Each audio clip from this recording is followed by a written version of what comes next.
Gabe Kaplan's Groucho.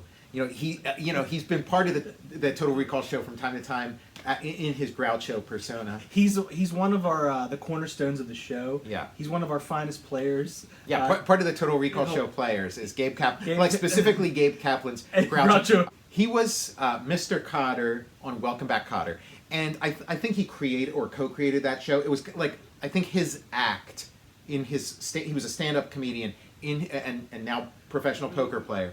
But in his act, he would talk about like when he was a teenager and when he was in high school, he was a sweat hog, and he would have all these stories about the sweat hogs, and so then that got turned into a TV show. I watched a ton of Welcome Back, Kotter at my Nordy's house. Yeah. I just be like, I love this song. You get great song, and that song was in Ant-Man and the Wasp. It was the Welcome Back, Kotter theme, so it felt like synergy, perfect synergy. A big part of Welcome Back, Kotter. It's like. As a kid, Welcome Back, Kotter was so built up because I had like just very dim memories. I just thought it was so great, and it seemed so gritty. Oh, I know. And then when I was like a little older, and I was like, "Oh, we gotta watch Welcome Back, Kotter," and you'd like show it to people, and they'd be like, "This show stinks. Like these jokes are corny," and it was like they would like when they were running short on material, they just like lapse into Marx Brothers bits. Oh, dude, I tell you what. A Marx Brothers like impersonation is one of the funniest things anybody could ever do. So Gabe Kaplan, he has a mustache. So he would he'd pick up like a pencil or maybe pick up the chalk. When someone does the Marx Brothers thing, I'm like, I'm not worthy. And then like also the fucking Marx Brothers glasses with nose and mustache is also one of the funniest objects that's ever been made by man. Yeah, I used to love that when I was a kid. I used to have those, the nose and the glasses and the mustache connection. Like Gabe Kaplan would do his Groucho, and then Juan Epstein would do he would be Chico, and then Ron Perillo, Horshack, he would be Harpo. Oh wow! And then I guess John Travolta was Zeppo. Who in here he mentions him as the least talented. Yeah. So like. What do you mean I'm going to be Zeppo? So somebody got the bright idea of like, okay, he's always doing this Groucho thing. Let's make a Groucho stage show built around Gabe Kaplan as Groucho. Genius. Yeah. So great. From 1982. I mean, I think Welcome Back, Kotter was done by like 1980. Like it's so 70s. Everybody's got huge hair, huge lapels, huge bell bottoms. So I think it probably went off the air by like 79 or something. Yeah, it ended because I think they went into outer space. No one knows what happens the Xenomorphs in the final episode. Well, I think it was like the ship takes off. I think it was like the Nostromo. We can't. This show has to stay in the 70s. It's the 80s now. We can't. That's right. But I would see it on like the UHF channels in rerun and stuff. And then like when I was real little, it wasn't on any of the channels in Philly. And then when I was a little older, it came back to like channel 57, which was like a new channel at the time. And so like I was able to mainline Welcome Back, Kotter. I could watch like every episode and stuff. And so you see it go through. And then I guess Gabe Kaplan, kind of became too big a star or whatever. And so he leaves the show, and then his wife becomes the teacher. And then like John Travolta leaves, and then they replace him with like a guy named Bo to kind of replace. It's like everybody got too big, and so it just like bled out by degrees. I miss these feelings of like when you're little, watching a show for the first time, or just absorbing something, trying to figure out what it is, what the hell's going on. Like, yeah. I get that feeling with Welcome Back, Kotter. Mm-hmm. Yeah, because it's a cool set. You see the chalkboard, and it's real like it's a grungy looking classroom and stuff. And then same with Dear John, because I didn't understand. I'm like, why is everybody in this room? I didn't know what was happening. Yeah, it was like a support group. So I'm like, we'll have to do a Dear John episode. I cannot wait in honor of Judd Hirsch's Oscar nomination. Yeah, Dear John, that's a good idea. So this Gabe Kaplan as Groucho is such a legendary thing that it was like, hey, let's watch it. It's on YouTube. Let's watch Gabe Kaplan as Groucho, his stage show. It's brilliant. It's different eras, 3 eras of his life. He ages, and it kind of like he's telling his life story, but he's telling his life story as the Groucho character. Now, like it's fun because Groucho, like in the 70s, Groucho did like a show like Groucho from Carnegie Hall, and it became like an album and stuff. And like I listened to that too, like after I watched this, and it was like I think that's how they came up with this show, because you got Groucho at Carnegie Hall, and it's like Groucho gets up and he's like kind of he's old Groucho. He it wasn't too much after that he died, and so he's like not quite at the top of his game. And he'll tell a little bit of autobiographical stuff here and there, but mostly it's just he kind of gives this little anecdote and does this and maybe sings a couple songs and stuff, but it's kind of he's just kind of giving you anecdotes here and there, but there's not a tight focus. And I feel like some producer or something was like, what if we did the Groucho stage show that everybody wishes Groucho stage show was, where it's like he gets up, he's like primetime Groucho, he's got the grease paint mustache, he's got the costume, and he tells his whole story in a roughly chronological order, and with lots of all the classic jokes and all the classic bits mixed in. And then in the real Groucho album, like at that Carnegie Hall show, Marvin Hamlish is playing the piano, and and they have like a little back and forth and some comedy and stuff. But then it's like, okay, for this fake one, we're gonna have a fake Chico Marx playing the piano. Great. And also, I mean, I love too when you got your comedic partner over the piano to do like joke riffs on the piano. Yeah, like, and that's what Marvin Hamlish would do, and it was interesting. And a great exercise too to like write some like Marx Brothers era jokes. Yeah, it's always fills my heart with joy when a vaudeville act or comedy act incorporates instruments or music into the act that they're doing. The guy who plays Chico, like, I was listening to one of the episodes of Gilbert Gottfried's podcast, and he was saying that he auditioned to play Chico Marx in the Gabe Kaplan stage thing, and he said that he told Gabe Kaplan, on Welcome Back, Kotter, the guy who plays Horshack, or the guy who plays Juan Epstein, he's always doing Chico Marx with you, and like you guys like do it perfectly. Like, why don't you just get him? And so Gabe Kaplan kind of laughed at him. He's like, oh no, that's ridiculous. And then he said Gabe Kaplan ended up hiring Juan Epstein. I forget his real name, the actor. But then watching this, it's not Juan Epstein. So I don't know if maybe he played Chico in maybe like some of the performances, and then when they finally when they finally filmed it, maybe it was somebody else. But the guy who's playing Chico here, he's not a sweat hog. He's part of John Travolta's other street gang. He's one of the T-Birds. He's mentioned from. I'm trying to think which T-Bird he was. He was Sonny. He's Sonny. Yeah, he can't get out of the. Sonny, you struts. Hey, you cavone. I think they call him a cavone in Greece or something. Hey, Sonny, you really told her off that time.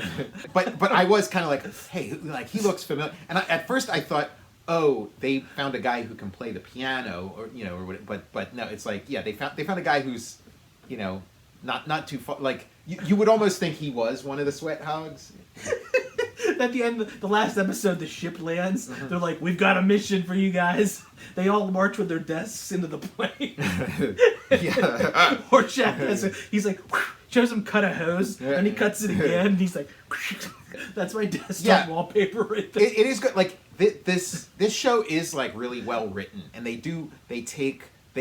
cherry pick like some of the great lines from like their various movies and things. And yeah, he's playing himself sort of, but he's playing like the way you want to see Groucho. He's like Groucho, like talking as himself or whatever, but talking as himself with the grease paint, with the eyebrows, and hey, the Tuscaloosa, I go to Alabama with the Tuscaloosa. Yeah, like more of that kind of stuff. And Gabe and that's like a hard performance to sustain. Like you were never going to get that out of the real Groucho in 1971 or whatever. You're like this is the perfect venue, having some through someone that really appreciates it. Yeah, and he does a good job. It does, like when someone, it's like uncanny valley, like he does a good job, but you're so aware of the ways he's not Groucho because he's so close. You're so aware, and he's kind of like Groucho's like super articulate. Like Groucho's diction, just from going through vaudeville and stuff, his diction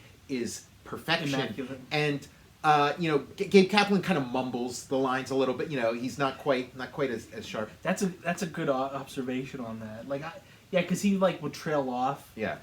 And he'll do the Groucho like head shake. I'm like, like Daddy needs his medicine. I want to do my Groucho. Maybe we'll do an episode as Groucho. We'll do like dueling Grouchos. Yeah, because like when he was at the Total Recall Show Day parade, who was he dueling against? Was it Fred Travellini? No, it was Mickey Dolenz. They were doing dueling Grouchos because Mickey Dolenz does the Groucho.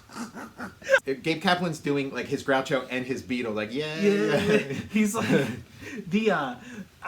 we put glasses and a mustache over our glasses and a mustache. Well, like when I was a kid, I had the Groucho glasses and mustache, and I would put them on, and I like come in the room. And be like, hey, where's Tom? Like talk to my parents and so, and I'm realizing, like looking at the monitor here, that I've grown into full time now. Like I've got like in the 50s when he sort of made the sort of comeback with You Betcha Life and stuff. He was like, I don't want to be a clown. I don't want to be a cartoon character anymore. I'm going to be me. So it was kind of interesting. It was like this fusion between that cartoon character and then just like a real guy. It was like a sweet spot. It made me think about when like Kiss took their makeup off. It was a risky move, and it was the right thing. It kind of gave him longevity and kind of because like the audience, like it's boomers. Like my parents were way into like Groucho and the Marx Brothers. They're like boomers. It was a boomer thing. And then like as a kid they sort of showed me the movies and like so I became a fan too.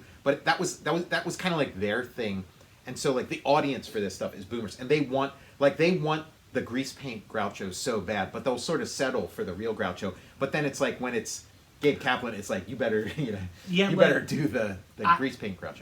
Like my parents weren't into the Marx Brothers, but my buddy's dad was into them, and I remember that his brother told me that there was more than Groucho. That blew my mind when I found out there was more than one. Right. But like I didn't know he listed all their names, and I was like, what? He's the leader, and he kind of.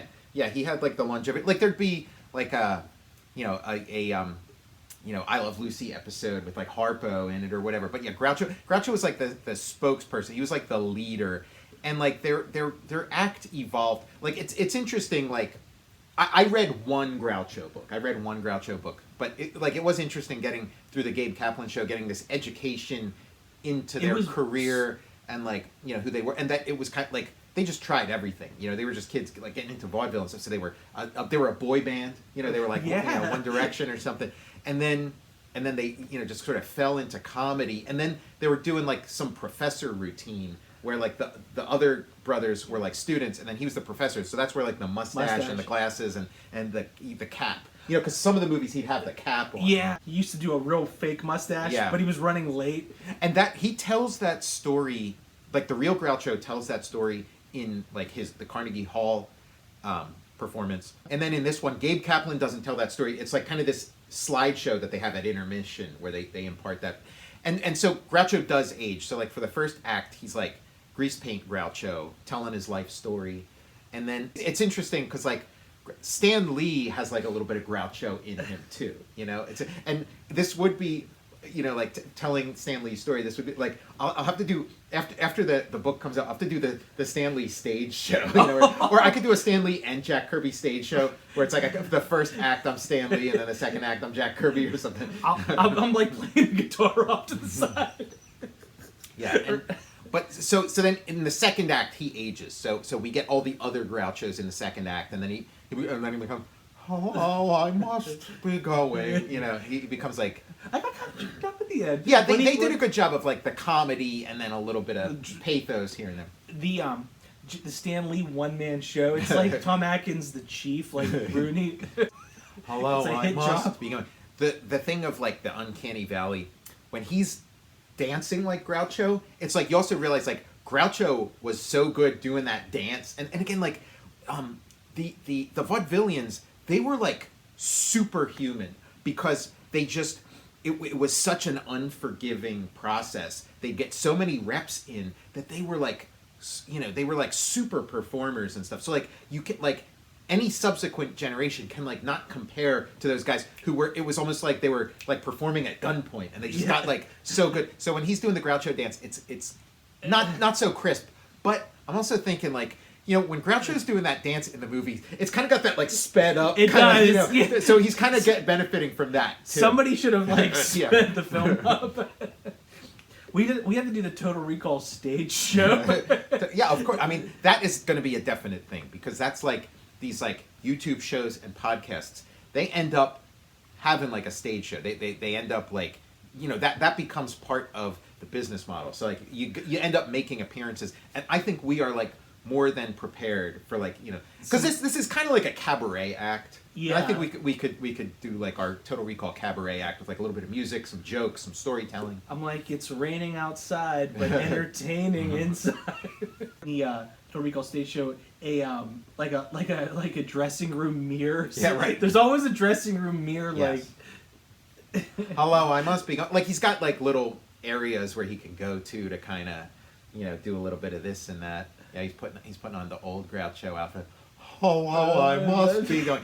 And like, so much of my understanding of old Groucho with the beret comes from like Gilbert Gottfried and Gilbert on the Howard Stern show, and it's a shame. Like, it's a shame that Gilbert didn't live longer to where we would get old Gilbert, like where he would become the actual like old Groucho. But like, I learned it from Gilbert, and so Gilbert always had this song he would say as old Groucho would go, well, there once was a woman who couldn't spell cat. Her face was as ugly as sin.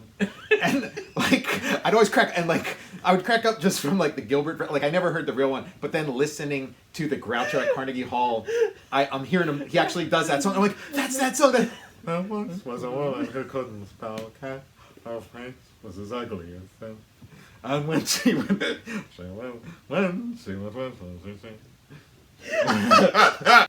yeah, oh Lydia, oh, have you met Lydia the taco? In the Total Recall stage show, we're the old versions of ourselves. You got to do a whole Groucho deep dive and watch Groucho on Dick Cavett, because like the old Groucho is pretty great, and he's got all these crazy golf hats and berets and stuff with like golf balls. He has like ones with like birds on top with, you know. Dude, Dick Cavett show, like, I wish the talk shows were like Dick Cavett these days. Everyone's like got their like stupid thing. They like they're like, one note. Their one note thing. They didn't seem like they had a plan. It's just like stuff magic would happen. They're just like everyone's smoking cigarettes and stuff. Yeah, and cigars. The cigar, they're like... it is like a great prop, because it is like he just says something and then he goes like this with it. There's been so many times in my life where I've done that with like a breadstick or like a gum cigar or like just like... Yeah, you kind of do that as a kid, like before you even are quite aware of like what you're doing. I'll bet there's like kids today who do that and don't know, you know, don't know where it's from. You know, and there was the Vlasic pickle. That's the best tasting pickle I ever. Oh yeah, I did that with the pickle too. Yeah. Say the secret word, you win $100. I was watching a bunch of those, a bunch of the You Betcha Life. I was watching a bunch of those. Oh wow. Yeah. I'm gonna do a deep dive. Like, I gotta watch. What was that? The second thing that you watched, the Groucho thing. Oh, or listen to. Groucho Live at Carnegie Hall. I haven't. It's like this classic album, and Dick Cavett introduces him and stuff. Oh. And yeah, he's got like I don't know if it's like a joke or a real thing or whatever, but he's got some kind of like beef with Jack Benny, you know, and he, you know, makes some references. Like he comes out, it's a pretty good bit. Like you just hear it in the album, but he comes out with like a violin, and he's like, Jack Benny played the violin at Carnegie Hall, and so here, you know, and here's what I think, and he's like, this is Jack Benny's violin, and here's what I think of Jack Benny, and then he breaks it and he starts stomping on it. Dude, this is amazing. Like, I gotta watch that, and then I'm gonna do some like Gilbert old Groucho deep dives. Yeah, there's like so much of it. Came like an ongoing thing on the Stern Show. You just come on and do the Groucho stuff. Well, once was a woman who couldn't spell cat. Her face was as ugly as sin. Like he's got all his great little songs he sings. You know, two great tastes that go great together. Gabe Kaplan as Groucho Marx. It's like peanut butter and chocolate. Yeah. And then he puts the actual mustache on, the gray and yeah, I could walk around in public without anybody recognizing me because I would just take off my mustache. Yeah, that quote was also uttered by like Paul Stanley. Yeah. Yeah, and like Groucho, like I remember as a kid hearing the story of like how they all got their names, and like Groucho got his name because he was like so depressed, like he was such a grouch. He was, and his mom called him Der Dunkle, which means the dark one. Like shit! You know, that he just would have these dark moods and stuff. Man, like as a kid, I was like, what are they talking about? He's like the funniest one. I know. Like, he's always got the big smile, but then you realize about like the whole sad clown kind of thing. Yeah. And then Gummo was his shoe, like... Yeah, he would wear sneakers. Like, you know, what a crazy thing. You know, he was wearing wooden-soled shoes. He didn't wear wooden-soled shoes. They called him Gump. The guy's a wild man. Yeah. Living on the edge. Chico. He loved the chicks. And Harpo played the harp. Harpo got early was an intern at Oprah's company or whatever. He was an early intern with Oprah Winfrey. I'm surprised they didn't do like one of the mirror routines because like the mirror routines were the best. I love the mirror routine when he's like in his pajamas with like the nightcap on and then we would do that in elementary school with like outside in the classroom and somebody would stand outside the door and like didn't even know where that was from either. Love a good. It's pretty funny, and it is one of those ones where again it has like it's under cranked, so it is in a little bit of fast forward. I love doing classic routines. Like in the Scouts, we had a Halloween party one time at the Civic Center, and we did a Scooby-Doo routine where we're like in our costumes we were just like looking out the door, I don't know, dicking around or whatever. Like everybody's sticking their head out one on top of the other or something. We've done that too, classic. But like this one Scoutmaster was dressed in this awesome like, it wasn't really a werewolf, it was like a monster costume with furry hands. And like he came behind us and was like standing there and we're like, there's 2 of us and there's 3 people. And then we did the That's great. So we did that like we're like 1, 2, we did the Scooby-Doo like all that those old shtick. Shtick. I love shtick. I need to order my rubber chicken, seltzer bottle, and arrows stick through my head. They're all on YouTube. You can check out Gabe Kaplan's Groucho on YouTube. You can check out Groucho at the Carnegie Hall on YouTube. He was employee number 1 at Oprah's burgeoning production company. I'm Tom Scioli, author of I Am Stan, a graphic biography of the legendary Stan Lee. You can find a pre-order link in the show notes below for that. And also, I'm the author of Jack Kirby, The Epic Life of the King of Comics. And that same link, if you follow it, you'll be able to pre-order the softcover version of Jack Kirby. I'm Matt Zeoli. And you can follow me on Twitter at Tom Scioli or on Instagram at Tom_Scioli. Follow me on Instagram at cinema_2. And if you support my Patreon, go to patreon.com, search Tom Scioli, and you'll have access to the whole archive of various comics I've done over the years in PDF form. And I'm always posting new things too, so check that out. Follow the show on Instagram at total_recall_show. Yeah, and hello, I must be going. Hello, I must be going. And he like creeps out, and I was like, I got kind of choked up. Yeah, when he says that last one, I must be going. He does like, he's not quite 100% up to the task of young Groucho, but like Gabe Kaplan nails the old Groucho. He does get some heart out of it. He was the one that the Groucho like lean like in early. Yeah, all those little bits. The Groucho like, oh, this is the way I walk. You'd walk this way too if your testicles went down to your knees. I forget. He like explains why he walks that way. You'd walk this way too if you pulled a Belvedere.